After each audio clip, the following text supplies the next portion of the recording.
আমরা যারা আজকে এই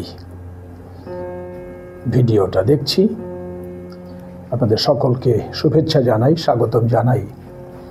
এবং আমরা এখানে দেখতে পাচ্ছি দুটো কথা লেখা আছে, যারা দীক্ষিত তারা প্রেরিত। আমরা হয়তো ইতিমধ্যে কেউ কেউ চিন্তা করছি, অনুমান করতে চেষ্টা করছি যে দুটো কথা আসলে কি প্রকাশ করে বা আজকে কি বলা হবে, কি বলতে চাচ্ছি আমি। আজকে আসলে মণ্ডলীতে একটি পর্ব পালন করছি আমরা। আজকে প্রভু যিশুর দীক্ষাস্নান রবিবার পর্ব। তো যিশুর দীক্ষাস্নান পার্বণ এই রবিবারে আমরা সেটা আজকে পালন করি, আর আপনাদের আবার সেই ওয়েলকাম জানাই। এবং যিশু তার জীবনেও আমাদেরকে ওয়েলকাম করেন, স্বাগতম জানান। এবং আমরা খ্রিস্ট বিশ্বাসী হিসাবে খ্রিস্টের ক্রুশ আমাদের জীবন, আমাদের জীবনের প্রকাশ। তাহলে আমরা যিশুর জীবন নিয়ে, বিশেষ করে তার সেই প্রচার জীবনের আগে যে দীক্ষিত হয়েছিলেন তিনি জর্ডান নদীতে দীক্ষাগুরু যোহনের দ্বারা, সেই ঘটনাটাই স্মরণ করব, চিন্তা করব, ধ্যান করব এবং নিজেদের যে দীক্ষা বাপ্তিস্ম আমরা পেয়েছি সেই সম্পর্কে আরেকটু মনোযোগী হব এবং সচেতন হয়ে আরও সক্রিয়ভাবে আমাদের জীবন যাপন করব। এবং আমাদের যে প্রেরণ কাজ, যে আমরা প্রেরিত, দীক্ষিত হিসাবে আমরা প্রেরিত, আমাদেরকে ঈশ্বর পাঠান সেবা কাজ করতে, মঙ্গলবাণী প্রচার করতে, সে বিষয়ে যেন আমরা আরেকটু মনোযোগী হই। তাহলে প্রভু যিশুর দীক্ষাস্নান পর্ব, আজকে যে কথাটা আমি বললাম সেই পর্বটা আমরা পালন করছি। এবং আমরা দেখতে পাচ্ছি এখানে যে যিশু জর্ডান নদীতে দীক্ষাগুরু যোহনের দ্বারা দীক্ষাস্নাত হচ্ছেন, তাকে দীক্ষিত করছেন। একটু চিন্তা করে, যিশুর কিন্তু দীক্ষাস্নান দরকার ছিল না, কারণ দীক্ষাগুরু যোহন প্রচার করছিলেন মন পরিবর্তনের বাণী, পাপ থেকে মন পরিবর্তন, জীবন পরিবর্তন। যিশু তো ঈশ্বর, ঈশ্বরের দ্বিতীয় ব্যক্তি, তৃতীয়ের দ্বিতীয় ব্যক্তি, তাহলে উনি নিষ্পাপ, উনার তো সেই দীক্ষাস্থান প্রয়োজন ছিল না। তাহলে তিনি কেন দীক্ষা নিলেন? যিশুর দীক্ষাটা আমাদের মতো সেই আদি পাপের ক্ষমা লাভের জন্য না, পিতা ঈশ্বর তাকে একটা প্রেরণ দায়িত্ব দিয়েছেন, মিশন। তাহলে তিনি সেই মিশন পালন করবেন, তিনি দীক্ষিত হচ্ছেন।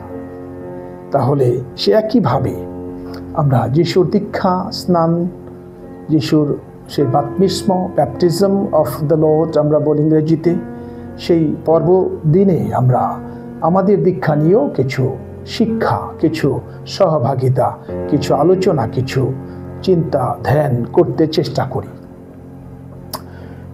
এখানে আবার লেখা, খ্রিস্টে যারা দীক্ষিত, দীক্ষিত খ্রিস্টে যারা দীক্ষিত সকলে প্রেরিত তারা। তাহলে খ্রিস্টে দীক্ষিত যারা সকলে প্রেরিত তারা। বাই ব্যাপটিজম, আমরা ইংরেজিতে বলি বাই ব্যাপটিজম, আমরা এই দায়িত্বটা পাই। দীক্ষা গুণে, দীক্ষা নিয়েছি বলেই আমাদের দায়িত্ব, সেটা হলো প্রেরণ দায়িত্ব। আমরা প্রেরিত, মঙ্গলবাণী প্রচার করতে আমরা প্রেরিত। তাহলে যিশুর এই দীক্ষা স্নান পর্ব দিনে আমরা সেই বিষয়টা আরেকটু চিন্তা করব, সহভাগিতা করব। এখানে আমরা দেখি লেখা আছে, খ্রিস্টে মোরা দীক্ষিত, এক হয়েছি আত্মায়, পিতার দিকে যাত্রায়, জীবন তীর্থ যাত্রায়। বিশ্বাস বর্ষে একটা খ্রিস্টীয় গানের, বাংলা গানের সিডি বের করা হয়েছিল প্রতিবেশী প্রকাশনী বাণীদীপ্তি থেকে, এবং সেখানে এই গানটি আছে। এবং গোটা গানটি নয়, কিন্তু দুটো লাইন দেখলেও আজকের পর্বের সাথে, পাঠের সাথে, জীবনের সাথে মনে করি আমরা মিলে যাবে। তাহলে এই গানটি অনেক হয়তো আপনারা মনে করতে পারছেন। গানটি একটু দুই লাইন গাই, এটা এরকম, গানটা খুব সুন্দর, অর্থপূর্ণ। খ্রিস্টে মোরা দীক্ষিত, এক হয়েছি আত্মায়, পিতার দিকে যাত্রায়, জীবন তীর্থ যাত্রায়। খ্রিস্টে মোরা দীক্ষিত, এক হয়েছি আত্মায়, পিতার দিকে যাত্রায়, জীবন তীর্থ যাত্রায়। প্রিয়জনেরা, এই দীক্ষা স্নান পর্বদিনে এই ঘটনায় আমরা পরম চিত্তের সেই প্রকাশ দেখতে পাই। যিশু পরম চিত্ত মহেশ্বরের দ্বিতীয় ব্যক্তি, পবিত্র আত্মা কপোতের আকারে তার উপরে নেমে এলেন। পবিত্র আত্মা ঈশ্বর তৃতীয় ব্যক্তি পরম চিত্তের, এবং সে দীক্ষা স্নানের সময় আকাশ থেকে ধ্বনিত হলো, স্বর্গ থেকে ধ্বনিত হলো এক বাণী, কণ্ঠ। কি কণ্ঠ? ইনি আমার প্রিয় পুত্র, আমার একান্ত প্রিয়জন, আমি এর উপরে পরম প্রীত, তোমরা এর কথা শোনো।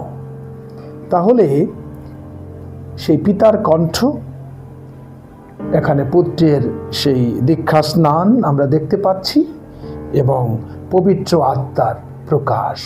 তাহলে পরম তৃত্ব, যে তৃত্বকে আমরা বিশ্বাস করি, সেই ঘটনাটাও বাস্তবে আজকে আমরা দেখতে পাচ্ছি, চিন্তা করি, এবং এটা অনেক কঠিন মনে হলেও আজকে যেন এই ঘটনাটা ঈশ্বর যে পরম চিত্ত সেটার প্রকাশ, বাস্তবতা আমাদের কাছে অনেকটাই স্পষ্ট হয়ে যাচ্ছে।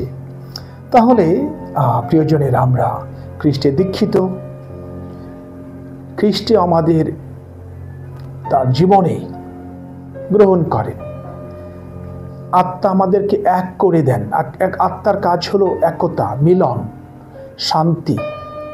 তাহলে আর পরম পিতার দিকেই আমরা যাত্রা করছি, স্বর্গরাজ্যের দিকে। আমাদের জীবনটা একটা তীর্থযাত্রা। এই জীবনটা কি আসলে? এই যে দেখুন, এই যে সার্কেলটা, গোল, সার্কেলটা এখান থেকে যদি শুরু হয়, ঘুরে ঘুরে ঘুরে ঘুরে ঘুরে ঘুরে কিন্তু আবার এখানে আসতে হবে। অর্থাৎ বৃত্ত হবে না, যেখান থেকে শুরু হয় সেখানে এসে যদি মিলিত না হয়। আমরা যদি একটু চিন্তা করি আমাদের জীবন নিয়ে, আমাদের জীবন ঈশ্বর দান করেন, সৃষ্টি করেন আমাদের, এবং আমরা ঈশ্বরের কাছে ফিরে যাব। তাহলে সেটাই তো কথা, পিতার দিকে আমাদের যাত্রা চলছে প্রতিদিন। মৃত্যুর পরে আমরা কোথায় যাব? ঈশ্বরের কাছে। সেই জন্যে আমাদের একটা প্রশ্ন মনের ভিতর থাকতে হবে, হে মানব, কোথা হতে আসিলে? পুনঃ যাইবে কোথায়? কি কাজ সাধিতে প্রভু পাঠালে হেথায়? যীশুখ্রিস্টকে যেমন পিতা ঈশ্বর একটা মিশন দিয়ে পাঠিয়েছেন, আমাকে আপনাকেও একটা মিশন, একটা উদ্দেশ্যে তিনি পাঠিয়েছেন। আমরা কি চিন্তা করি কেন আমরা এই জগতে এসেছি? আমরা কি সেই উদ্দেশ্য পূরণ করছি? ঈশ্বরের ইচ্ছা পালন করছি? আমরা কি যাত্রা করছি পিতার দিকে? যেখানে আমরা এসেছি সেখানে আমরা ফিরে যাচ্ছি, যাব? এই চিন্তাই ধ্যান আমাদের কি আছে? তাহলে জীবন যে তীর্থযাত্রা। এবং দেখুন, এই বছর 2025 খ্রিস্টবর্ষ হচ্ছে জুবিলি বর্ষ। জুবিলি বর্ষেও পুণ্যপিতা পোপ মহোদয় যে মূল ভাবটা রেখেছেন, পিলগ্রিমস অফ হোপ, আশার তীর্থযাত্রী। তাহলে এই যে আমরা তীর্থযাত্রী, তীর্থযাত্রা, আমাদের গোটা জীবনটাই তীর্থযাত্রা। এটা শুধু এই বছর নয়, প্রতিদিন প্রতিক্ষণে আমরা যাত্রা করছি, এগিয়ে যাচ্ছি, হৃদয় মন আত্মায় আমরা এগিয়ে যাচ্ছি পরম পিতার দিকে। তাহলে খ্রিস্টে মোরা দীক্ষিত, এক হয়েছি আত্মায়, পিতার দিকে যাত্রায়, জীবন তীর্থযাত্রায়। এবং এই তীর্থযাত্রা সমাপ্ত হবে যেখান থেকে আমরা এসেছি, সেখানে যখন আমরা পৌঁছব। ঈশ্বরের কাছ থেকে এসেছি, ঈশ্বরের কাছে যেদিন আমরা পৌঁছব স্বর্গরাজ্যে, সেদিনই আমাদের তীর্থযাত্রা পূর্ণতা পাবে। আমাদের জীবনটা ঈশ্বরের সান্নিধ্যে পরিপূর্ণতা লাভ করবে। এবং আমরা দেখি যে আমরা খ্রিস্টে যারা দীক্ষিত, আমাদের যিশুর শিক্ষায় হতে হবে শিক্ষিত। অর্থাৎ যিশুর শিক্ষা আমাদের নিতে হবে। কোথা থেকে? যিশুর জীবন। যিশুর জীবন আমরা কোথায় পাই? পবিত্র শাস্ত্র, পবিত্র বাইবেল, নতুন নিয়মের মঙ্গল সমাচারগুলো যদি আমরা পাঠ করি বিশেষভাবে। সাধু পৌল যিশু সম্বন্ধে অনেক কথা লিখেছেন, তার শিষ্য, বিশেষ করে সাধু পিতর, সাধু জোহন, আমরা সেই মঙ্গল সমাচারে তাদের পত্র পাঠ করিও যিশু সম্বন্ধে অনেক জ্ঞান লাভ করি, জানতে পারি। তাহলে গোটা বাইবেল বিশেষ করে নতুন নিয়ম আমরা যেন পাঠ করি। মঙ্গল সমাচার পাঠ করা, তাহলে পঠন, শ্রবণ, এটা হবে মনোযোগ দিয়ে আমরা শুনবো, হৃদয় মন খুলে শুনবো। শ্রবণ শুধু যথেষ্ট না, এটা গ্রহণ, আমরা অ্যাকসেপ্ট করব। এবং এটা কোথায় অ্যাকসেপ্ট করব? হৃদয়ে। তাহলে গ্রহণ মানে বরণ করব। এই মঙ্গল বাণী শুধু না, যিশুকেই আমরা বরণ করি আমাদের অন্তরে, আমাদের হৃদয়ে। তাহলে সেখানে শুধু বরণ করি না, আমরা এটা ধারণ করি, অর্থাৎ খ্রিস্টকে আমাদের অন্তরে আমরা ধারণ করি। এবং যখন ধারণ করি তখন আমরা প্রেরণা পাই, শক্তি পাই, আলো পাই। কি করতে? এই যে বাণী, এই যে যিশুকে আমরা গ্রহণ করলাম, এই যে বাণী আমরা শ্রবণ করলাম, এটা যেন আমরা পালন করি। কথায়, কাজে, আমাদের ব্যবহারে, সব কিছুর মধ্যে সেই খ্রিস্টময় জীবন প্রতিফলিত হবে। এবং এটা যে এই যে আমরা পালন করছি, এটা কিন্তু আমাদের জীবন দেখে, জীবন আদর্শ দেখে বহন করা হচ্ছে। এটা হবে খ্রিস্ট সাক্ষ্য বহন। তাহলে বাণী পাঠ আমাদের জন্য কত প্রয়োজন। ঈশ্বরের বাণী আমরা যেন প্রতিদিন পাঠ করি, মনোযোগের সাথে, বিশ্বাসের সাথে, ভক্তির সাথে আমরা যেন সময় করি। পরিবারে সন্ধেবেলা একটু বসি, মালা প্রার্থনা করি, মায়ের নামও জপ করি, পাশাপাশি আমরা সেই যিশুর কথা পাঠ করব, ধ্যান করব, সহভাগিতা করব। এবং মা মারিয়া যে আমরা প্রার্থনা করি, মা মারিয়া কী বলেন? সে কানানগরে বিবাহ দেখুন, মা মারিয়া কী বলেছেন? বাছাইদের দ্রাক্ষারস নেই। তারপরে কি বলেছেন মা মারিয়া? যিশু বলেছেন আমার তো সময় হয়নি। কিন্তু মা মারিয়া কি বললেন অন্যদেরকে? উনি যা বলে তোমরা তাই করো। মা মারিয়া প্রতিদিন আমাদের বলেন, তার পুত্র প্রভু যীশু খ্রিস্ট আমাদের যা বলেন আমরা যেন তাই করি। তিনি কি বলেন? আমি সত্য, আমি পথ, আমি জীবন। তাহলে যিশুর পথে চলা, যিশুর কথা বলা, যিশু যে সত্য সেটা স্বীকার করা, সত্যের পক্ষে থাকা, সাক্ষ্য দান করা, যিশুর পথ অন্যকেও দেখানো, নিজেও সেই পথে চলা, তাহলে আমরা জীবন পাবো। সেই জীবন হবে অনন্ত জীবন। তাহলে পিতার দিকে যাত্রা, জীবন তীর্থ যাত্রায় আমরা অনন্ত জীবন লাভ করব। তাই দীক্ষা স্নানে আমরা যে দীক্ষিত, আমরা যিশুর শিক্ষায়, মঙ্গল সমাচারের শিক্ষায় হব শিক্ষিত। কেননা আমরা যে দীক্ষিত, তাই আমরা প্রেরিত। আমরা কি নিয়ে যাব? যিশুকে নিয়ে যাব, যিশুর বাণী অন্যের কাছে নিয়ে যাব। সে বিষয়ে আমরা আজকে একটু চিন্তা করি, একটু ধ্যান করি এবং একটু মনোযোগী হই। এখন দেখি একটু দীক্ষা স্নানের ফলে কি হয় আমাদের জীবনে। যদিও ধর্ম শিক্ষা ক্লাসে এটা শিক্ষা দেওয়া হয়, আমরা অনেক সময় ছোট থাকি, ছোট ছিলাম, প্রথম কমিউনিয়ন ক্লাস, হস্তার্পণ হয়তো অনেকের মনে নেই। কিন্তু এটা শুধু ধর্ম ক্লাসে সীমাবদ্ধ থাকবে না, আপনি এমনিতেও পড়তে পারেন চাইলে। ক্যাথলিক মন্দিরের ধর্ম শিক্ষা বইটা অনুবাদ করা হয়েছে বাংলায়, যদিও একটু বড়, ভয় পেতে হবে না। আপনি শুরু করুন, 1 পৃষ্ঠা 2 পৃষ্ঠা করে পড়তে পড়তে পড়তে আপনার জ্ঞানও বাড়বে এবং একদিন দেখবেন বইটা আপনি পুরো বইটাই পড়ে ফেলেছেন। বাইবেলও একই বিষয়। অনেক সময় আমরা একটু মোটা বই দেখলে ভয় পেয়ে যাই। ভয় পেতে হবে না, জয় করতে হবে। ভয় করলে আপনার ভয় বাড়বে, কিন্তু আপনি যদি পড়তে শুরু করেন আপনার হৃদয়ে শক্তি বাড়বে, আলো বাড়বে, আমরা জীবনটা ভালো হবে।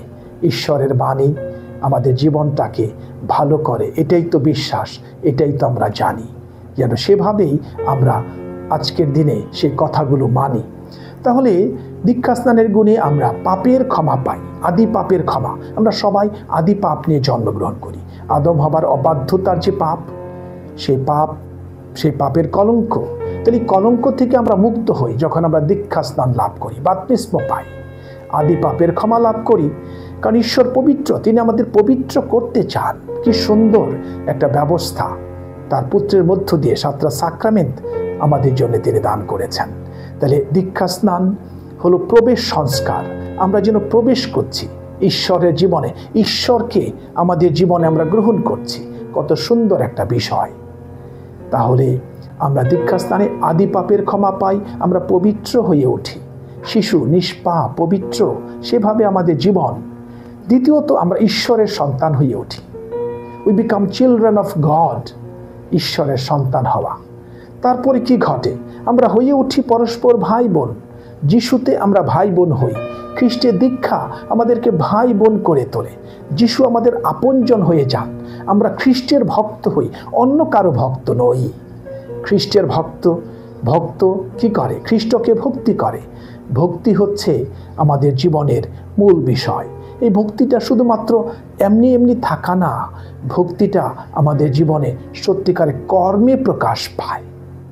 আমাদের ভালো কর্ম, সৎকর্ম, ভালো জীবন, ভক্তির সৌন্দর্য, ভক্তির সেই অপরূপ রূপটা আমাদের কাছে, সবার কাছে প্রকাশিত হতে থাকে। তাহলে আমরা খ্রিস্টের আপনজন হই, মানে খ্রিস্টের সঙ্গে যুক্ত হই। তার ভক্ত হওয়া মানে খ্রিস্টের সাথে যুক্ত, পাপ মন্দতা থেকে আমরা হই মুক্ত। এটাই তো মুক্তি, এটাই তো জীবনের তীর্থযাত্রা। তারপর কি হয়? আমরা পবিত্র আত্মাকে লাভ করি দীক্ষাস্নানের গুণে। তাহলে পবিত্র আত্মা, যিশু যেমন দীক্ষাস্নানের সময় আমরা দেখেছি পবিত্র আত্মা কপোতের আকারে নেমে আসছেন, আমরাও যখন দীক্ষা লাভ করি আমরা পবিত্র আত্মাকে লাভ করি। পবিত্র আত্মাকে লাভ করার ফলে কি হয়? আমরা হয়ে উঠি পবিত্র আত্মার মন্দির। সাধু পৌল এই কথাটি বলেন, আমাদের দেহ পবিত্র আত্মার মন্দির, অর্থাৎ আমাদের দেহ পবিত্র। আমরা মানুষ, দেহ, মন এবং আত্মা, এই তিনটা নিয়ে আমাদের পূর্ণ মানব সত্তা। তাহলে আত্মা, দেহ, মন তিনটাই পবিত্র হবে, পবিত্র জীবন আমাদের হবে। আমরা বলবো না যে মনটা পবিত্র রাখবো, সুন্দর রাখবো, বা আত্মাটা পবিত্র রাখবো, দেহ না, এরকম নয়। গোটা সত্তাটাই পবিত্রতায় সুরভিত হবে, বিকশিত হবে। পবিত্রতার সুগন্ধ, পবিত্রতার আদর্শ, খ্রিস্টের সাথে আমাদের সেই একাত্ম হওয়ার বাসনায়, একাত্ম হয়ে জীবনযাপনের সাধনায় প্রতিনিয়তই প্রকাশিত হতে থাকে, বাস্তবায়িত হতে থাকে। তাই আমরা যেন কোনোভাবে এটা মনে না করি। কিন্তু বাস্তব জীবন অনেক সময় দেখুন আমরা বুঝি না বা চিন্তা করি না বলে কি হয়? এই যে দেহ বলা হলো পবিত্র আত্মার মন্দির, গির্জা পবিত্র স্থান, মন্দির পবিত্র স্থান, মসজিদ পবিত্র স্থান, বুদ্ধদের প্যাগুডা বলে পবিত্র স্থান, অর্থাৎ ধর্মীয় উপাসনালয়গুলো পবিত্র স্থান। এখন আমরা আজকে জানতে পারছি যে আমাদের দেহটাই পবিত্র, সে গির্জার মতো, মন্দিরের মতো পবিত্র। তাহলে এটাকে তো অপবিত্র করা যাবে না, নষ্ট করা যাবে না। এই ধরুন যারা নেশা করেন, যে কোনো ধরনের নেশা, সেটা মদ্যপান হোক, অন্য কিছু দিয়ে হোক, নেশা করলে কি হয়? নেশা আমাদের জীবনকে নষ্ট করে। প্রথমত যে ব্যক্তি নেশা করে বা যারা নেশা করেন তারা অর্থের অপচয় করেন, জীবনকে নষ্ট করেন, পরিবারে কষ্ট দেন, সন্তানদের অনাদর্শ দেন। কত কত বিপজ্জনক বিষয় আমাদের জীবনে ঘটছে। দেহের ক্ষতি করছি, দেহের সাথে মনের ক্ষতি হচ্ছে, আত্মার ক্ষতি হচ্ছে। নেশা করতে করতে বিপথে চলে যাচ্ছে মানুষ, অন্ধকারে হারিয়ে যাচ্ছে। তাহলে সেখানে আশা নিয়ে আসতে হবে, সেই জুবলি বর্ষের আশা আমাদের থাকতে হবে। আমরা দীক্ষিত জন নিরাশ হবার মানুষ নই। তাহলে যিশু আমাদের সাথে, আমরা পবিত্র, কোনোভাবেই আমাদের সেই জীবনকে, দেহকে নষ্ট করা ঠিক হবে না। অনেক সময় আবার কি হচ্ছে, অনেকে আরো সেই মারাত্মক পাপ মন্দতার মধ্যে অনেকে কি করে, তারা গর্ভপাত করে, সিদ্ধান্ত নেয় মাতৃগর্ভে শিশুকে মেরে ফেলবে। এটা কি সম্ভব?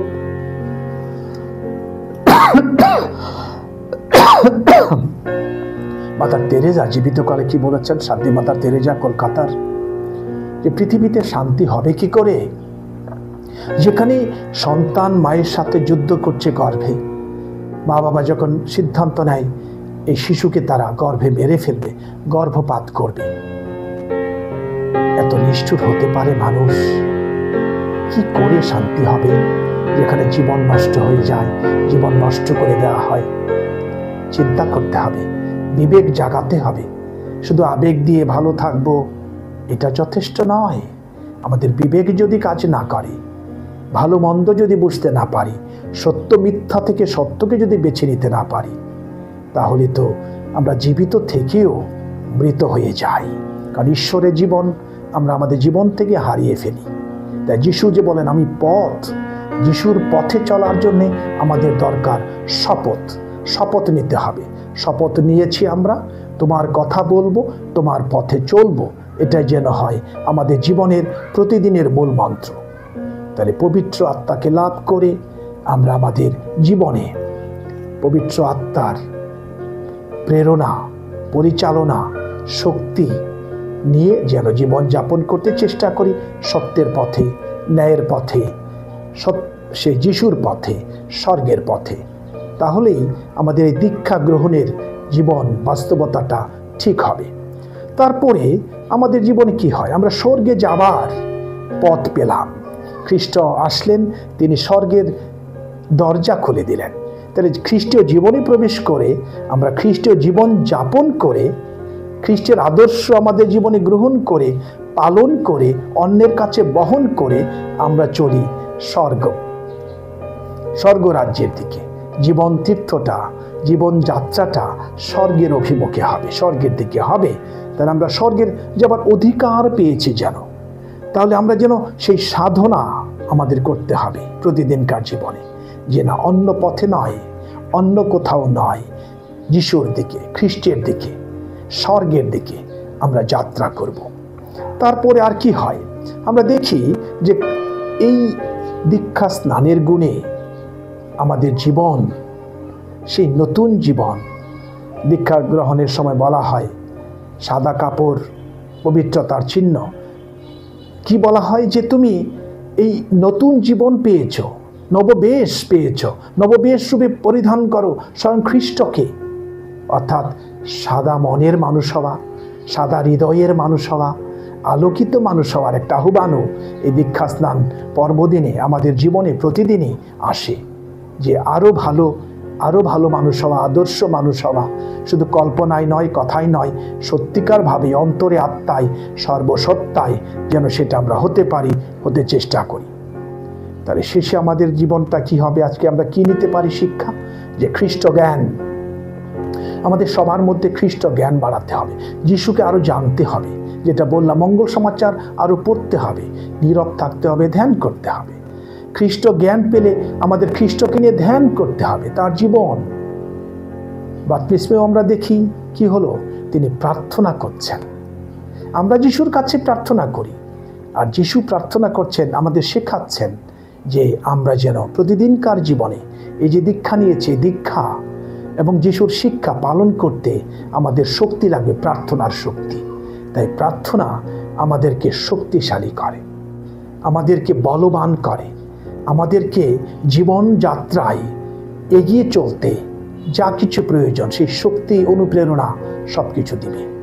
তাই খ্রিস্ট জ্ঞান এবং খ্রিস্ট ধ্যান আমাদের দরকার। এ দুটো যদি জীবনে চলে, আমাদের আচরণ হবে খ্রিস্টীয় আচরণ, আমাদের কথা, আচার, ব্যবহার হবে সে যিশুর মতো, খ্রিস্টের মতো সুন্দর, ভালো, সত্য। এগুলো হবে আমাদের আলাপ আলোচনার বিষয়। আমাদের কর্ম, আমাদের ধর্ম বলে করো তুমি সৎকর্ম, অপকর্ম নয়, অসৎকর্ম নয়, মন্দ কর্ম নয়, ভালো কর্ম, কল্যাণ কর্ম, শুভ কর্ম। এটা হবে জীবন তীর্থ যাত্রায় আমাদের পাথেয়। আমরা চলছি, ভালো কাজ করে ভালো হই আর শক্তি লাভ করি।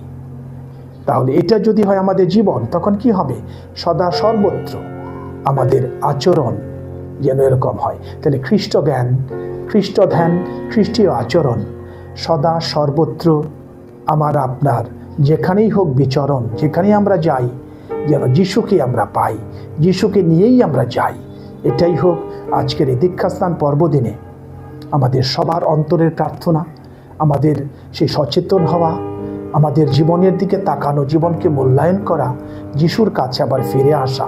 কেউ যদি বিপথে গিয়ে থাকে, নেশা করে নানাভাবে অন্যদিকে চলে যায়, আমরা যেন সবাই শুনতে পাই যিশুর কথা, ফিরে এসো, তুমি ফিরে এসো, তুমি আমার একান্ত প্রিয়জন।